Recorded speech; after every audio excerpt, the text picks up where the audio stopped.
Hey guys, and welcome back to Semajical Reviews, the show where I take something and review it, obviously. But that could be from a film to a toy, but I don't review music. No, no, and double no.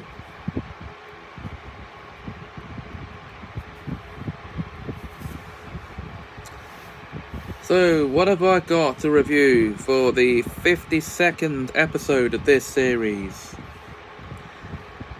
Well, you've heard of the Super Mario Brothers, haven't you? Yeah? Mario, Luigi, Princess Peach, Toad, Yoshi, and the Koopas,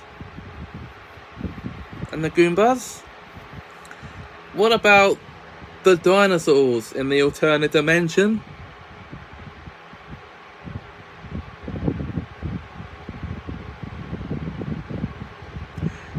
Or the... Okay. Yes, because this movie is... Well, how do I describe it? It's a fantasy adventure movie featuring the Super Mario Brothers in live action. It was done in 1993. And when they get zapped through a pipe portal into this alternate dimension, is a flip side of New York where the Koopas are in charge. And basically the brothers go through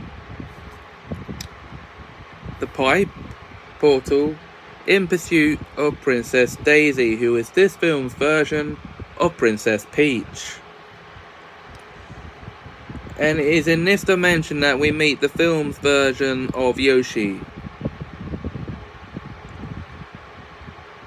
It's just a little baby dinosaur, like he is, you know. And King Koopa is a force to be reckoned with. Now, I think I should just break off at this point here to point out the characterization change between Mario and Luigi. Now, in the games, Mario is the brave one who goes off on these adventures to rescue the princess. In that, normally he would have to coax Luigi on the adventures with him. Luigi's the coward. They actually flip them around for this film. Luigi's the brave one and Mario's the coward. And Mario seems to be the only mustachioed one here. They are still plumbers in New York, by the way. But they're off on this fantasy adventure. And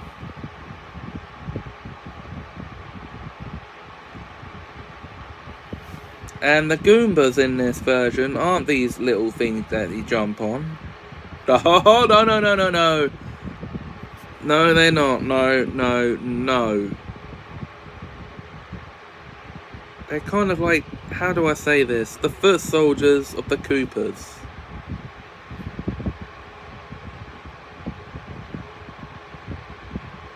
And in this Koopa inhabited world, they have Koopa themed versions of real world things like Koopa Man. Yeah, Koopa Man.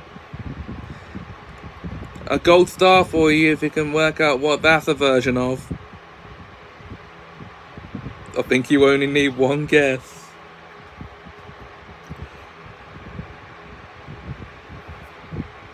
Anyway, I found it, even though it's untrue to the games, very untrue as a matter of fact, and an adaptation in name only.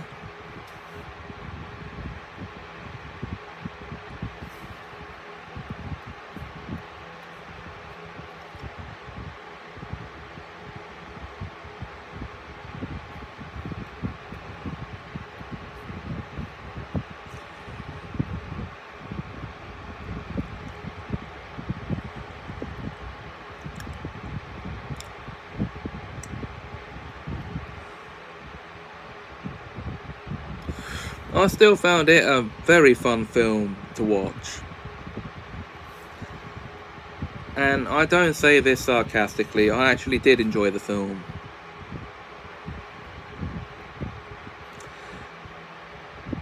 So that's what I think of Super Mario Brothers, the motion picture from 1993. I know what most of you are going to think already, so I'm not going to bother asking. But it matters here what I think. It's my show. So that's it for this episode. Until next time, if you enjoyed this video, please like, comment, share and subscribe. Thanks for watching, and have a Semajical time.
Finish him. Hey guys, and welcome to another episode of Semajical Reviews. For this one, we're going back in time to 1995 to have a look at the 28-year-old original Mortal Kombat movie. Well, it's now time to hear my review of it, because at the time I'm recording this, just last night, as a matter of fact, my brother and I sat down to watch this film. So what's it about? Well, it's about a group of warriors, if you want to call one of them that, who get shortlisted and drawn over to, flown over to Hong Kong to take part in a tournament to the death, the Mortal Kombat tournament, based on the video game of the same name. We are introduced one by one to these characters. Sonya, Johnny Cage,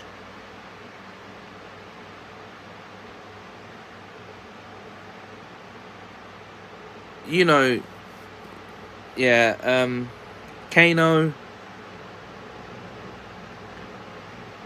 So we're introduced one by one to these characters, and only one of them seems to have good reason to be actually going into the tournament, that he actually wants to fight in the tournament because his brother was killed. Now, this movie should not be taken seriously by any means, because it's not a serious take on the games. As a matter of fact, it's more funny than it is serious. So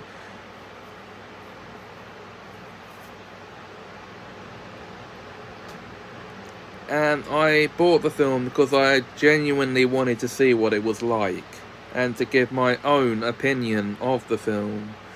Well, here's my opinion of the Mortal Kombat film from 1995. It's a lot of fun. I really enjoyed it. I don't say this sarcastically, I'm serious, I did really enjoy the film. But it is not as good as the 2021 film. That one was miles better.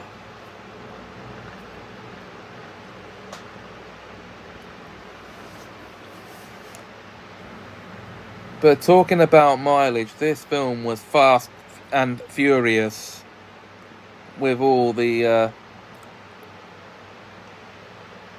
battles you saw, because they went straight from one to the next. No, we don't actually have... It's an hour and a half long, okay, guys? That's about, well, give and take a few minutes. So it has to speed through things pretty quickly, but it is still, as I said, a fun watch.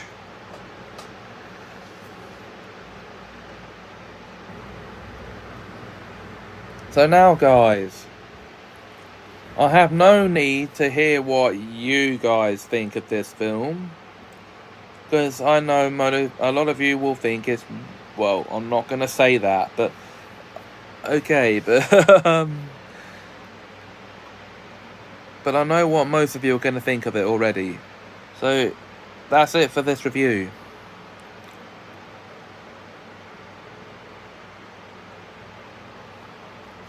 Join me for the next review coming soon. I shan't reveal what it's going to be about, what it's going to be of, because even I don't know that at this point in time. We have to wait and see.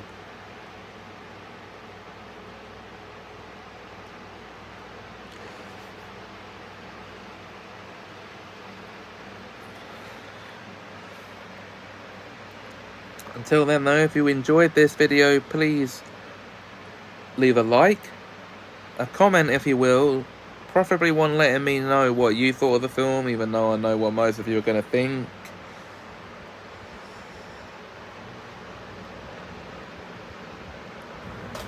Share the video, and of course, hit that subscribe button.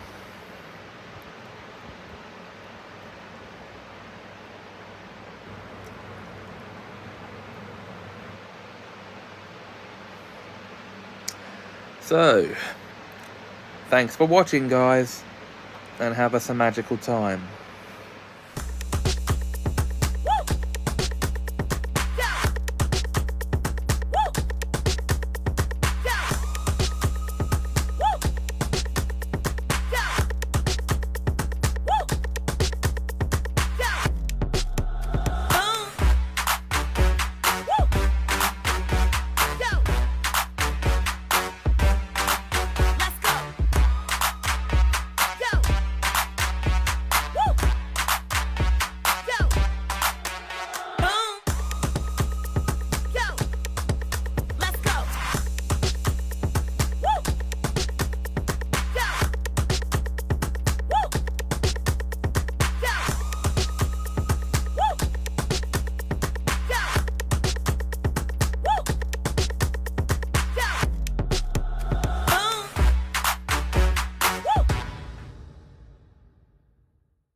Hi guys, and welcome to another episode of Semajical Reviews.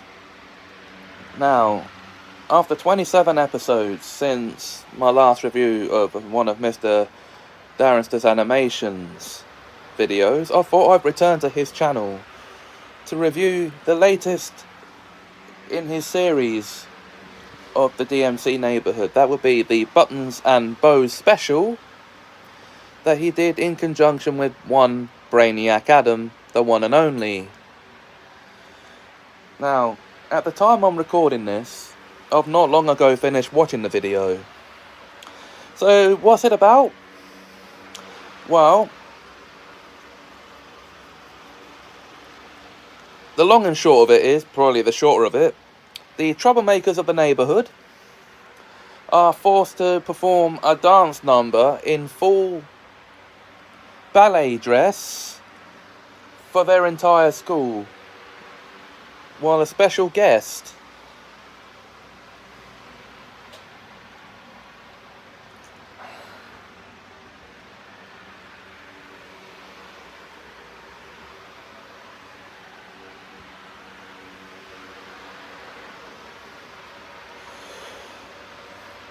performs her song, Button and Bows.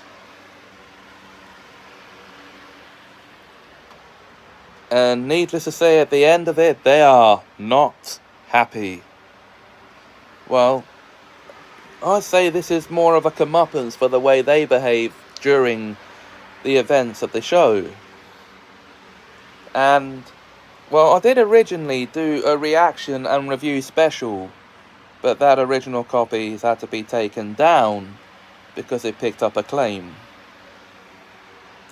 So this is going to be the replacement.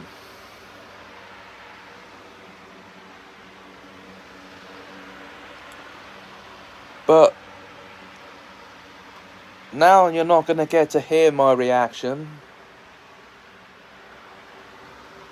I'm going to tell you that I actually did enjoy the video. And Darren, Adam, I'd like to see more animations like this, please. Now guys, I'll leave links in the comments. No, I won't. I mean, I'll leave links in the description to both of these guys' channels. I will recommend this video very highly. Couldn't recommend it highly enough, actually. So, tell them I sent you and send subscriptions their way.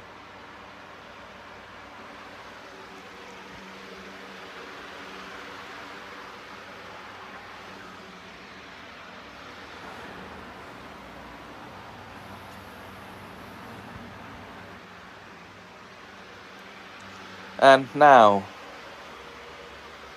this is the third one of Darren's animations I've chosen to review for the show.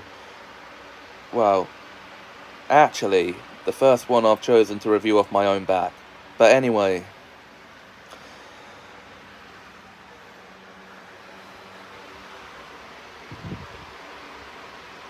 If you're watching this, Darren,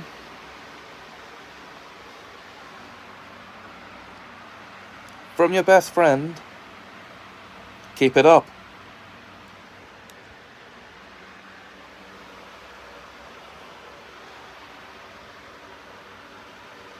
And now, I just can't get the image of the troublemakers dancing out of my head.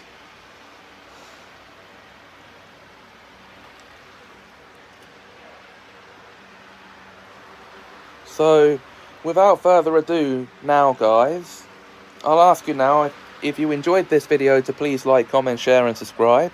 Thanks for watching and have a Semajical time. And that's all, folks.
Hey guys, and welcome back to Semajical Reviews for a new episode.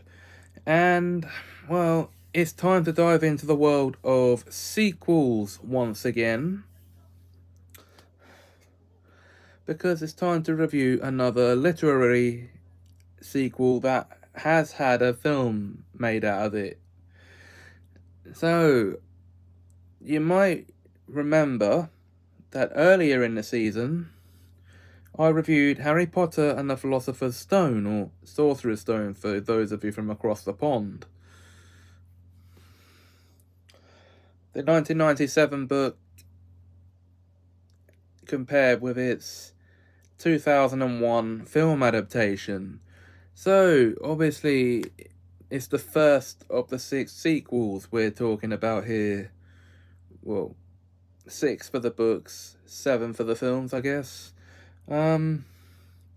So that would be Harry Potter and the Chamber of Secrets. As I just said, the book was released in 1998. And a brief synopsis for you. Harry Potter is a wizard about to return to Hogwarts School of Witchcraft and Wizardry for his second year. The only problem is he's being advised not to go back by a house elf because there's a dangerous plot to make some most terrible things happen at Hogwarts this year. The Dursleys try everything in their power to stop Harry from going, except he is rescued by Ron and his brothers, Fred and George, where he is taken to the Burrow for the rest of the holidays. And this is where we learn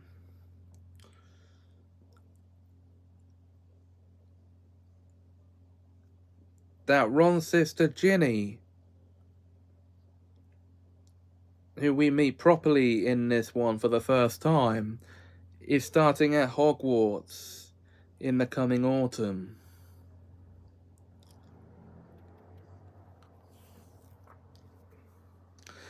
So now they go off to Diagon Alley.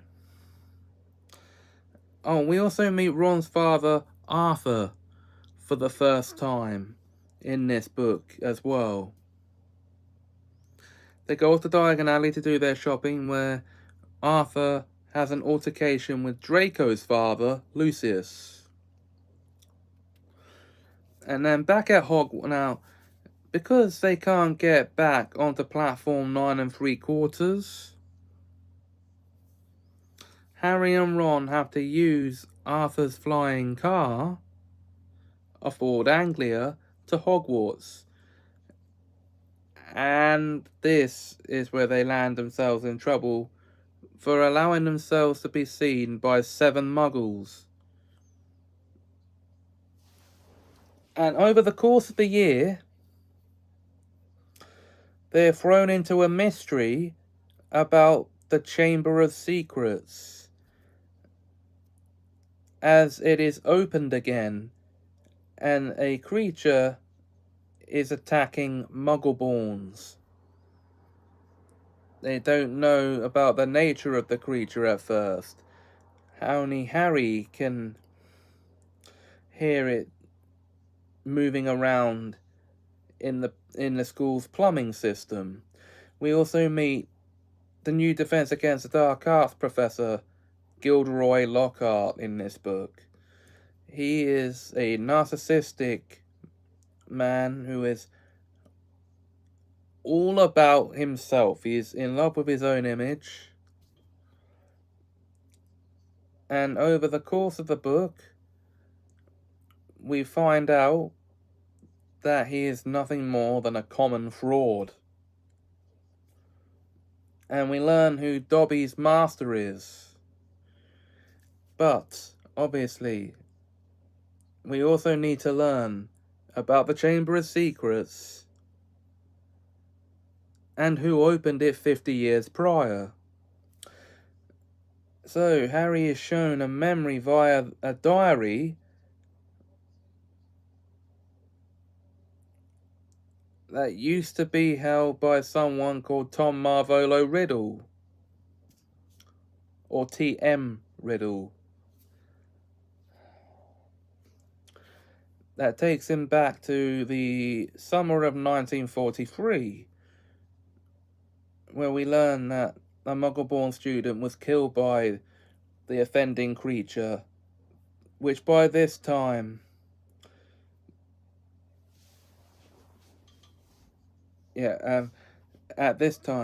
which they think, thanks to Tom, that is Hagrid's pet spider, Aragog. That's the one behind the killings.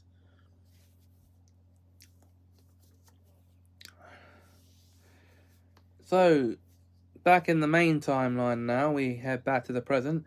Hagrid is arrested as a scapegoat for opening the chamber this time.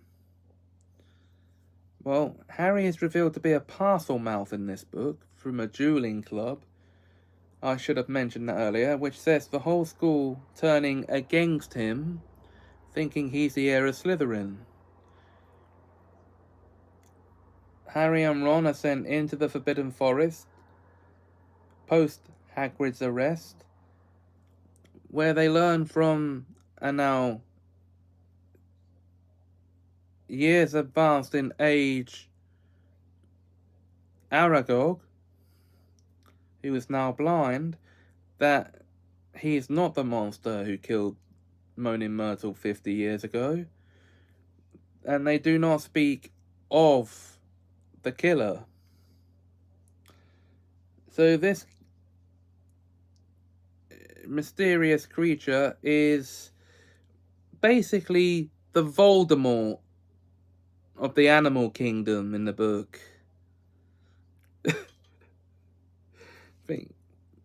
Witches and wizards don't like saying Voldemort's name because, well, they're afraid of him. The animals don't like saying the name of this creature because they're afraid of it. So, especially though, the spiders, that's what I mean to say. Anyway.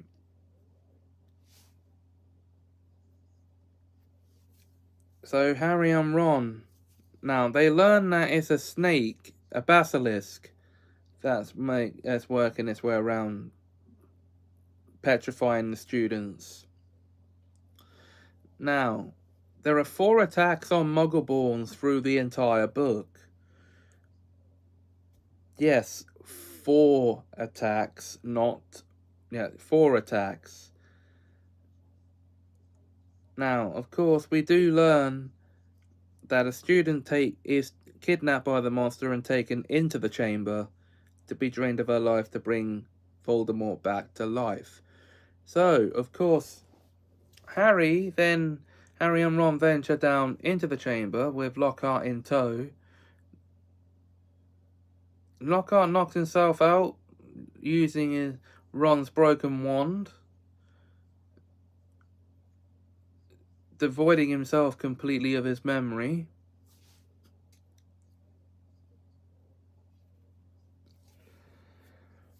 And Harry goes on through to rescue Ginny, fight the basilisk, and destroy the diary.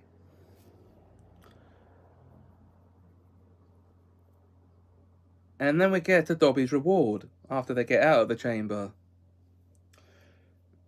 Freedom. Now, for those of you who have read the book, you would know how it all goes. Now, the film version, released in 2002, follows the same story, beat for beat,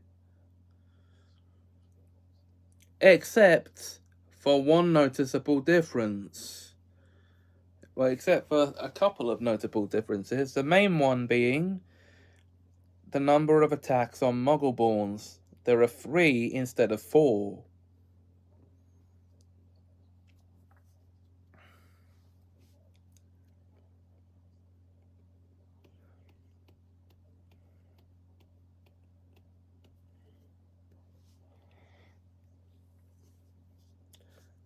And, well, you want to go over all the differences between the books and the films. This is the wrong place to do it. This is a review show, not a spot the differences show. So,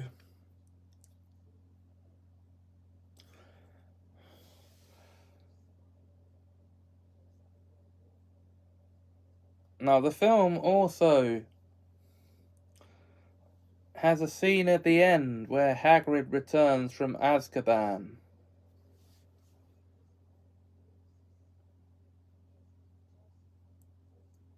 And is applauded by the whole school, except the Slytherins.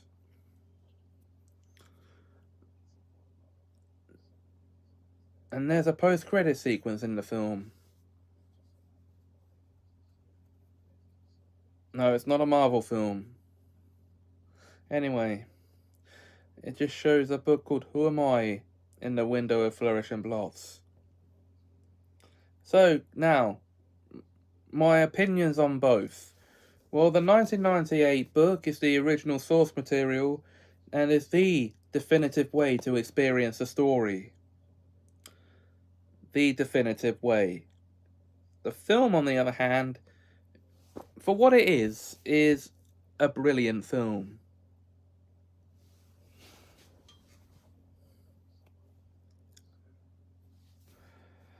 So, that's my reviews of the 1998 book, Harry Potter and the Chamber of Secrets. Spoilers, if you haven't read the book, I should have given that warning at the beginning, or seen the film,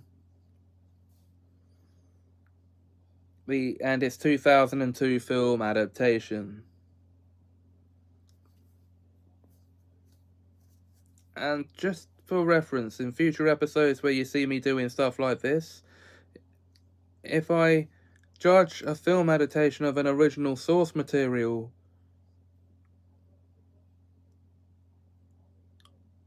alongside its original source material, well, except video game adaptations, because while I might know the basic premise of those, I don't play the games. So, anyway. So that's it for this episode. If you enjoyed, please like, comment, share, and subscribe. Until next time, thanks for watching, and have a Semajical time.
Hey guys and fellow hello guys, and welcome to another episode of Semajical Reviews, where we start Monster Month.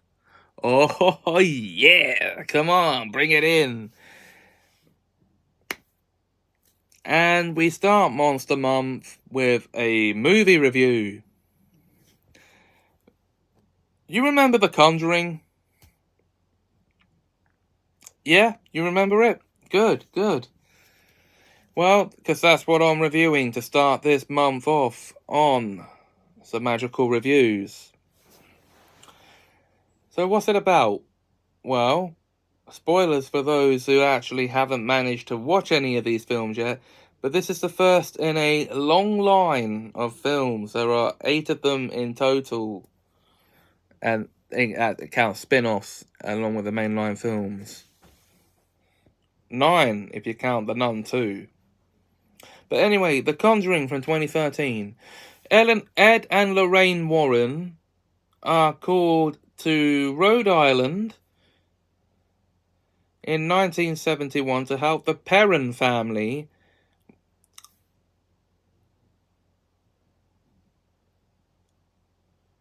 who have just moved into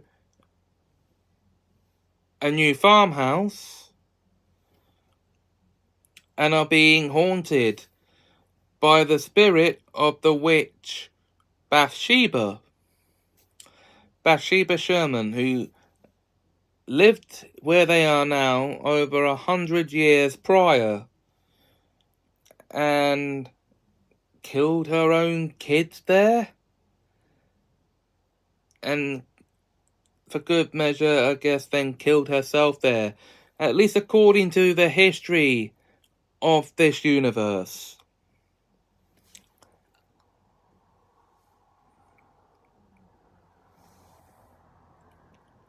And she's basically haunting the house in order to drive them out. Ed and Lorraine are sent by the church, the Catholic Church, to try and exorcise the spirits from the house.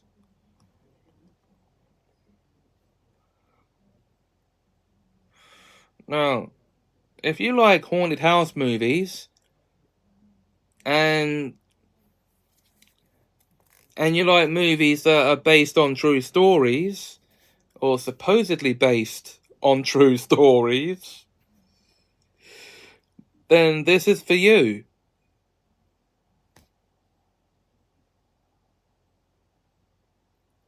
No, guys, I'm not saying I don't like the film. Don't get me wrong on this.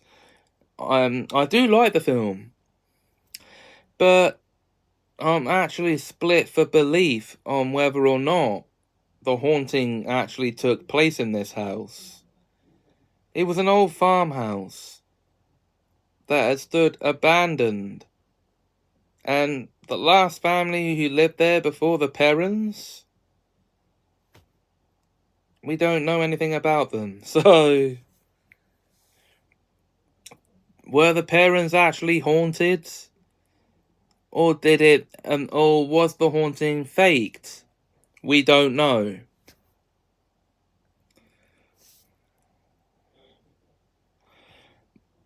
Except for actual testimonies by members of the parent family who survived to this day themselves. They are adamant the hauntings actually took place. So,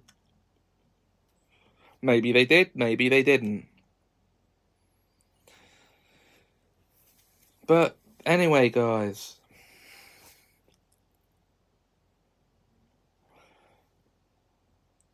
it's still a good film to watch for this time of year. And if I've interested you in seeing the film from this review, which I hope I have,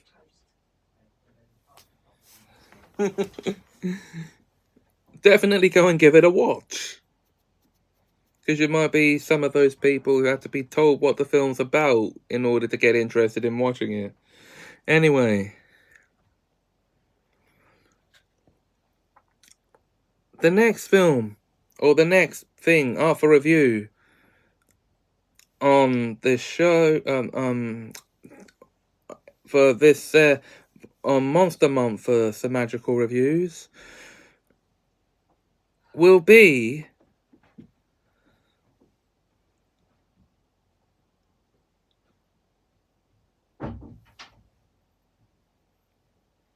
well,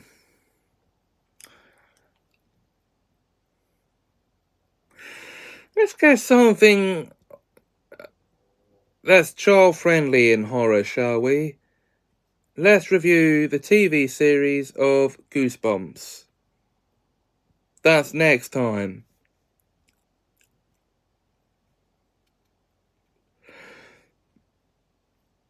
Until then, if you enjoyed this video, please like, comment, share, and subscribe. Thanks for watching, and have a Semajical time. Woo!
Viewer beware, you're in for a scare. Hey guys, and welcome back to Semajical Reviews for the second installment in the Monster Month mini-series I've got going.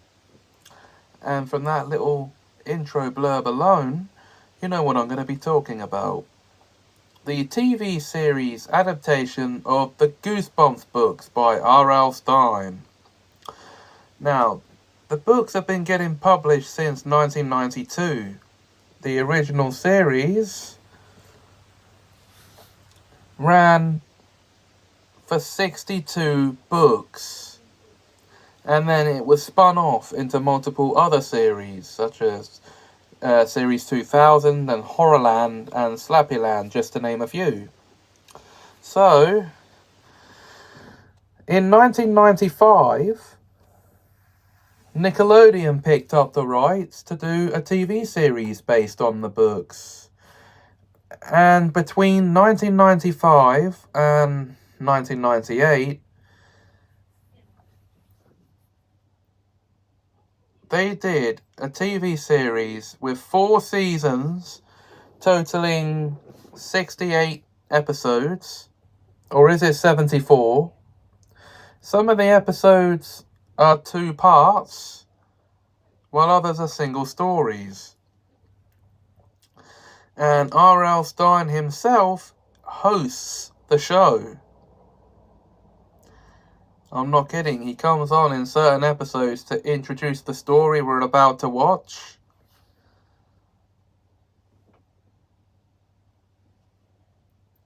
And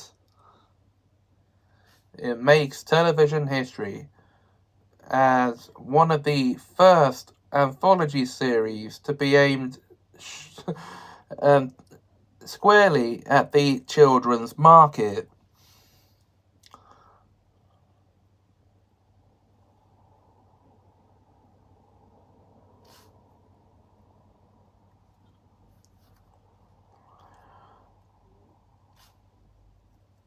Its opening theme is creepy enough, so why am I including it in Monster Month? Well, some of the villains you see in the stories are actual monsters. Like you get a ventriloquist dummy, Slappy, who is quite the kid's version of Chucky, to say the least. And he appears in, well, a couple of these stories, quite a few of them actually, now that I think about it. And then you get stories about werewolves. And a story about a school that basically brainwashes kids into behaving. It's called The Perfect School. And then, of course, you have your bog standard story about Halloween masks that turn you into monster. The Haunted Mask. And then you have Monster Blood, which is about this bottle of slime that takes on a life of its own. Don't Go in the Basement, which is about a scientist who becomes one with the plants. Actually becomes a plant. Okay.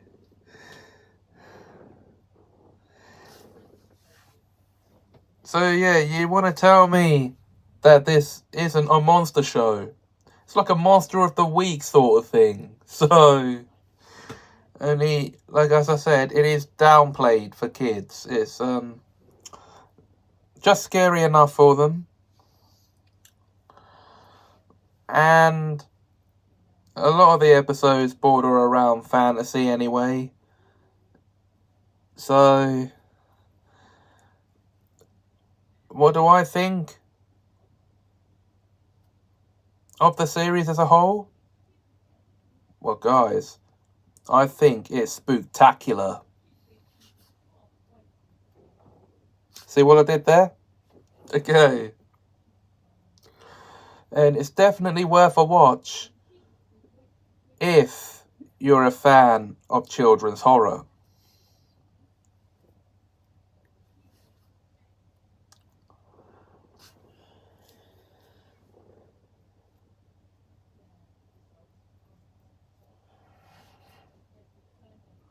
So, guys, that is it for this review. Next up, okay, here we go. Next up on this Monster Month mini-series in Semajical Reviews, I'll be reviewing, hopefully that is, the latest film in the Conjuring universe, The Nun 2. There will be, or maybe, spoilers in that episode, so just be careful. And that's hopefully.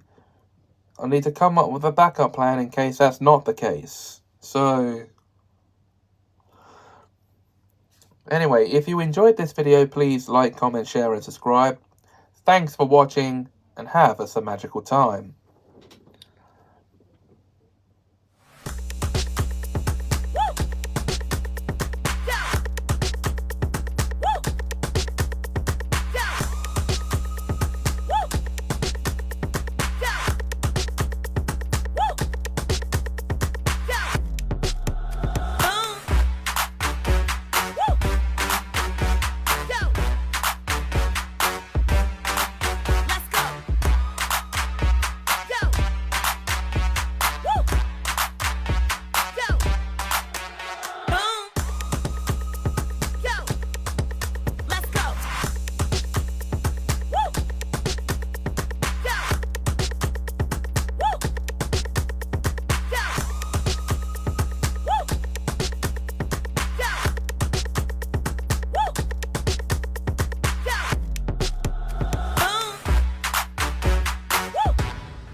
Mwahaha, guys, welcome back to Semajical Reviews.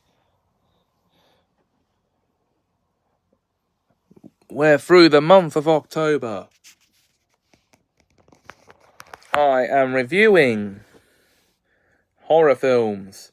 So I've dubbed this Monster Month. And this is the third week of Monster Month. And what have I got to review for you this week?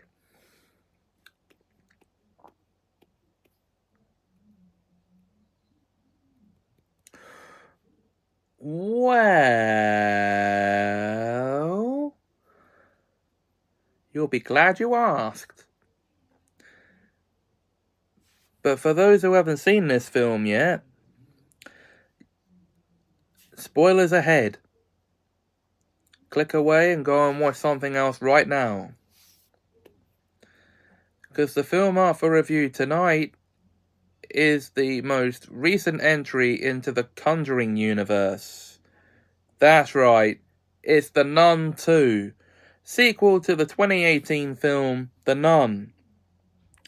Picking up 4 years after The Nun left off, we venture up to France in the year of 1956, where we enter a girls' boarding school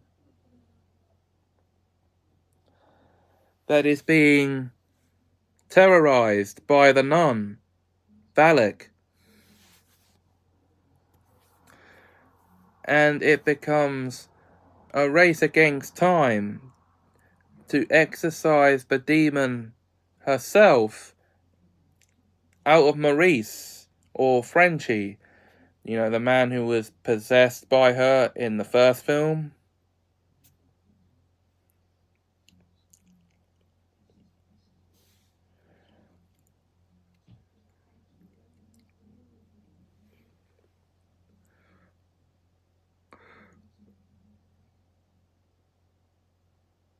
So, yes,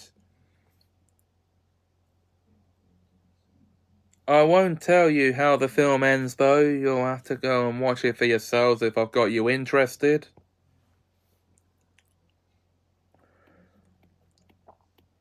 By the time you're watching this, I would have watched the film 3 days ago.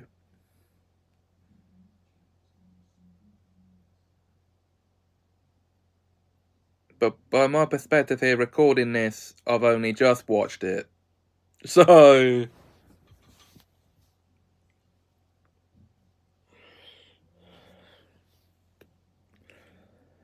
while this is the 9th entry into the universe in release order, chronologically, it would be the 2nd film in the timeline.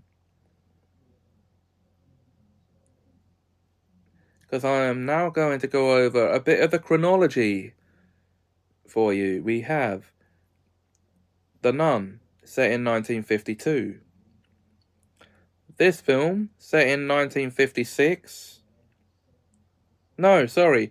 It's the 3rd film chronologically in the timeline.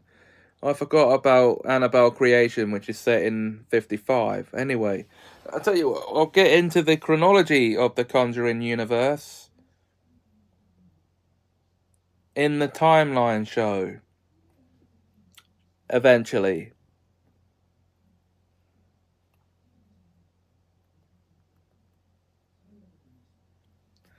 So, what do I think of The Nun 2? Definitely way better than the first film.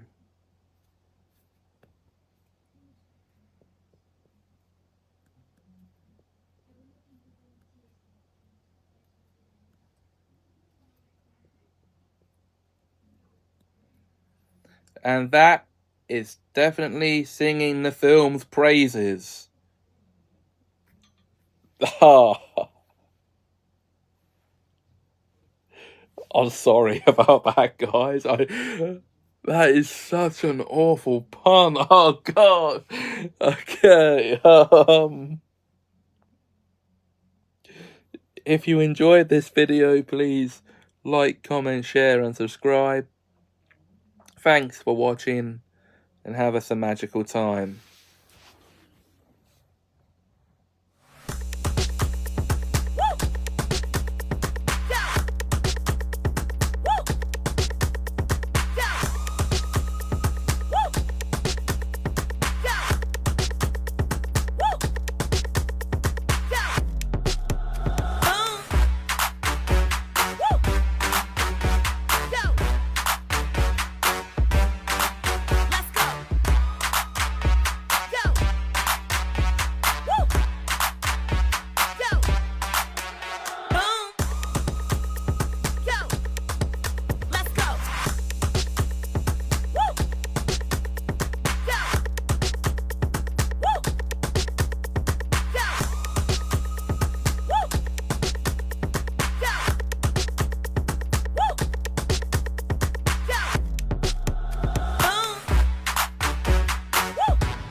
Hi, and welcome back to Semajical Reviews, the show for reviewing all things media and toys.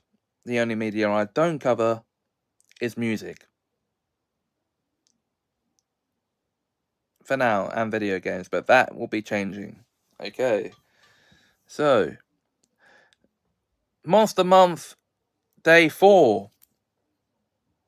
Yeah, I did do a pre-recording of this, and I got the day wrong. So, Day 4 of Monster Month is here and now.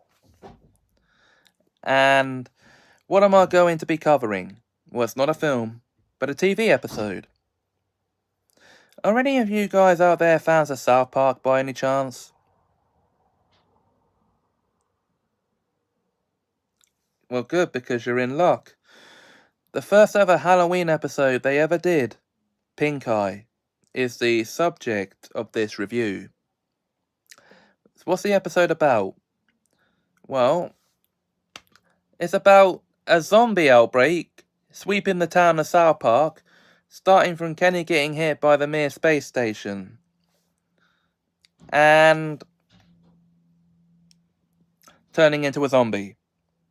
Turning the mortician and his assistant into zombies. And this starts the whole thing of turning everyone else into zombies. The subplot of the episode is a school costume contest, in which the main prize is 2 tons of candy. Yes, I'm British, and I'm reviewing an episode of an American cartoon. So I'm going to use the American synonym. So, and that's the American synonym for all sweets. So,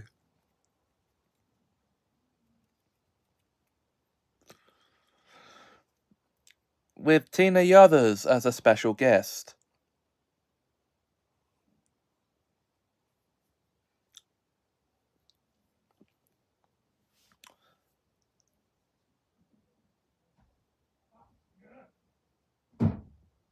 So,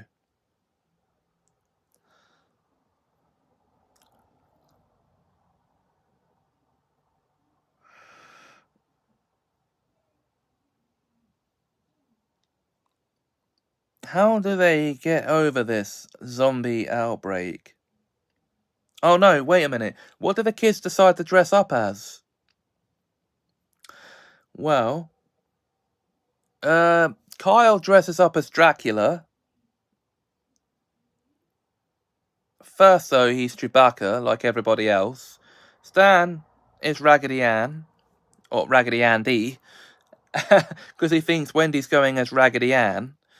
Cartman decides to dress up as... Oof, him at first. Who's him? I'm not saying his name because he's a controversial figure, okay. So...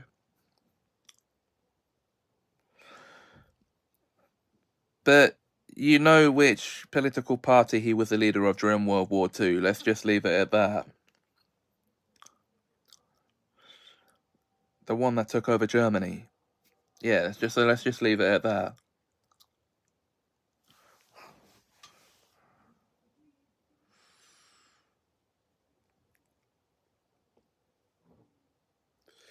So he first dresses up as him, and because he's not allowed to have the costume in school, and rightfully so, understandably, Principal Victoria dresses him up as a ghost, which then causes another problem when Chef sees the costume. What problem might that be? Well, which group of supremacists dress up in white robes? Yes, he looks like a KKK member. Ugh. Okay.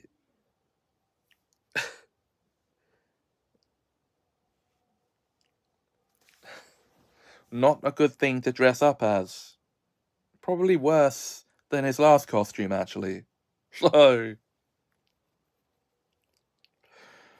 And Kenny, who by this point is a zombie, is mistaken for being dressed up as Edward James Olmos? Whoever the hell that is. Okay.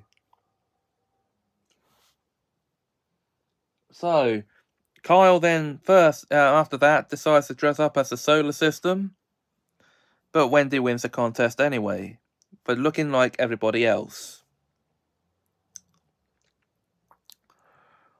But how does the main plot wrap up after Kyle's now dressed as a vampire?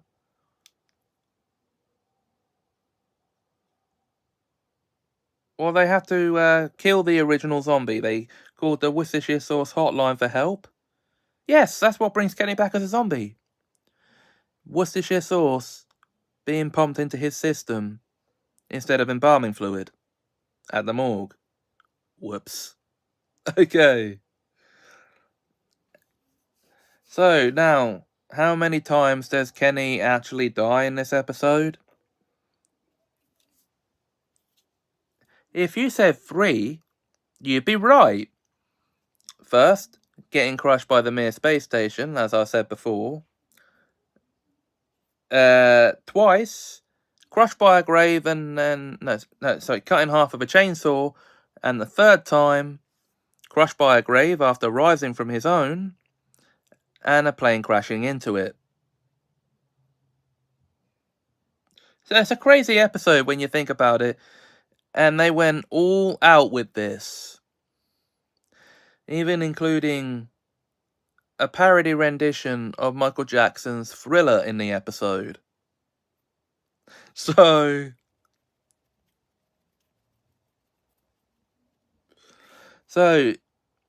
it's a solid Halloween special. It's a very solid story,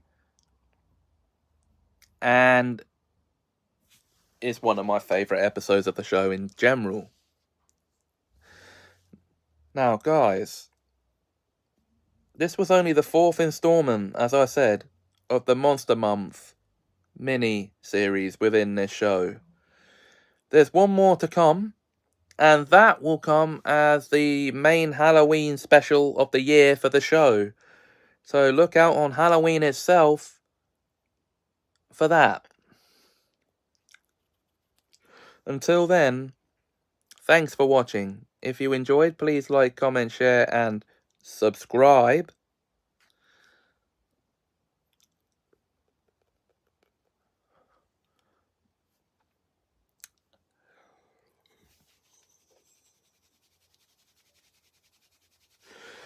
And have us a magical time.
Hello, guys, and welcome to the 2023 Halloween special of Semajical Reviews, the last day of Monster Month. And what am I going to be reviewing for the last day of Monster Month 2023?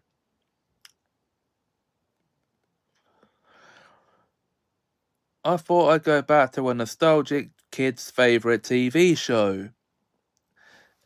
And it's one that's appropriate to watch at this time of year, given the fact it tells you to stay away from that trapdoor, 'cause there's something down there. Yeah, trapdoor. Or the trapdoor, which originally aired between 1984 and 1986. It's a children's TV show that lasted 2 seasons and 40 episodes. And it's the story of the misadventures of Burke, the overworked servant of the thing upstairs, who's this blue monster thing, who serves this unknown entity upstairs in the castle, in an ancient castle. And he is aided by Boney, oftentimes moany Skull, and Drut, a little spider. Now, in every episode, the trapdoor would open, and a new monster would come out. Most of them are monsters that are unfriendly, but we are introduced early in the series to Rog, a friendly monster who lives in the trapdoor. And then we also have the big red thing.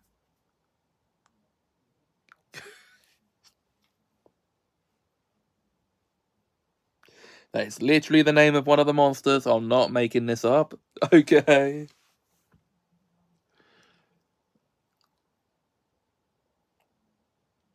And a whole host of other monsters.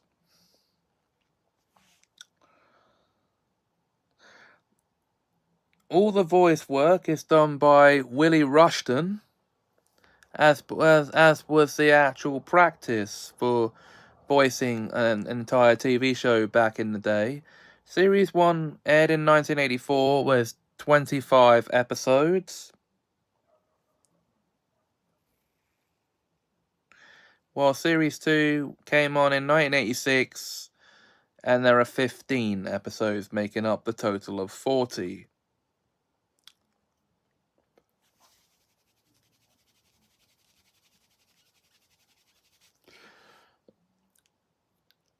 And every episode is 5 minutes long, so it's very short and very trick-or-treat sweet. Okay. And will be the perfect treat for you and your family at this time of year.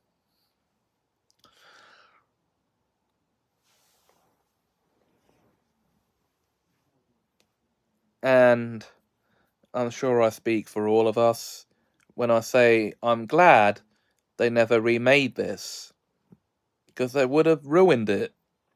Yeah, there you go.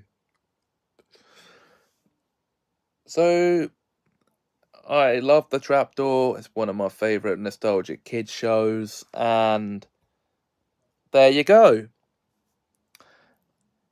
If you have fond memories of The Trapdoor, let me know what they are in the comments below. Happy Halloween! If you enjoyed this video, please like, comment, share and subscribe. Thanks for watching. And I'll see you back here in a couple of days for another episode. Until then, have a magical time.